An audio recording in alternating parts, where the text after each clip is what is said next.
Hi mga preni! Bukayo o pakumbo na isa sa paborito nating kainin ng kabataan natin. Ang lulutuin ko for today's video. Bihira na natitinda nito ngayon. Kaya naman, isishare ko sa inyo kung paano nga ba ito niluluto sa napakabilis na pamamaraan na siguradong hindi ka papalpak sa recipe kong ito.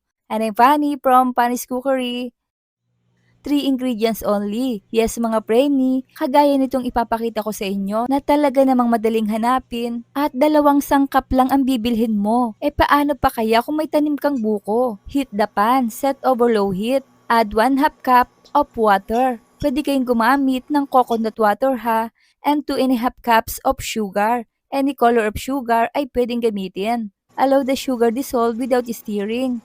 Mga preni, follow nyo lang itong procedure ko dahil siguradong hindi kayo papalpak. Ayan. At hinihintay ko lang itong malusaw ng kusa. At sa lahat ng mga nanonood ngayon, shout out po sa inyo at sana ay mapanood nyo ito hanggang dulo. Just swirl the pan to mix the sugar syrup. And when you see the syrup bubbling and thick like this, i-add natin ang 4 cups coconut meat. Just stir lightly until the coconut meat is fully coated with the sugar. At para sa tips at kompletong listahan ng mga sangkap ay panoorin na video hanggang dulo. At habang niluluto ko ito ay i-ready na natin ang tray at parchment paper. Dito natin ito ilalagay mamaya. Pwede din kayong gumamit ng banana leaves. Stir natin occasionally to prevent burning. Set the heat on medium to low. Alalay lang mga preni ha. Pwedeng halu-haluin yan. Malalaman nyo naman kung luto na ito when the syrup is thin like a thread or hibla ng sinulid. I-check nyo lang ng ganito mga preni. Medyo makapal pa o. At ang cooking time ko for this recipe is about 20 minutes. Depende din sa pinaglulutuan natin. Ito yung sekreto dito mga preni, kaya kailangang sundin ang tamang proseso. Ayan, ayos na to, nagtik na at nagdry na din. Turn off the heat, slightly cool. Mag-scoop ayon sa nais na laki ng gagawin. Ayan, umaapaw oh. Then ilagay natin sa tray na may parchment paper. Or pwede kayong gumamit ng banana leaves. Mabilis lang itong tumikis mga preni ha. Dito pa lang ay malalaman nyo na kapag success ang gawa nyo. Dahil hindi malabsa o malambot. Yung ganitong bukayo talaga ang masarap. At isa pa, tamang-tama lang ang sugar na inilagay natin dito. Kaya naman pagkagat mo, yung string ng buko talaga ang mangunguya mo. Ayan, tapos na tayo. I scoop it out using 1/4 measuring cup. Ang total yields ng nagawa natin ay 10 pieces. Malalaki ito mga preni ha. Cool it down.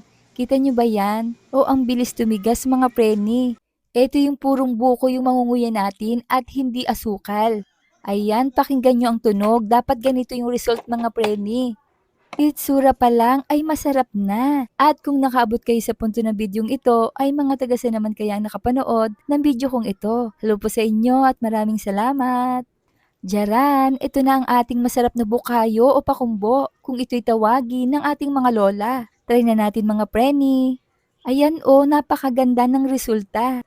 Kain na tayo mga preni. Hala, ang sarap at malambot nguyain. Huwag mag-alala dahil kayang-kaya pa ito ng ngipin natin. At kumusta naman po? Nagustuhan niyo po ba ang reseping ibinahagi ko today? Malalaki itong ginawa ko pero kung mas maliliit ang takal nyo ay mas marami kayong magagawa.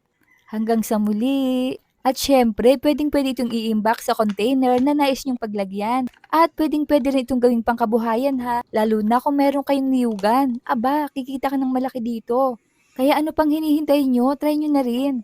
Kaya naman kung hindi ka pa nakapollow sa aking page, ay follow nyo na ako para updated kayo sa mga reseping ibabahagi ko pa. Huwag kalimutan, cook with love. Thanks for watching. Bye-bye!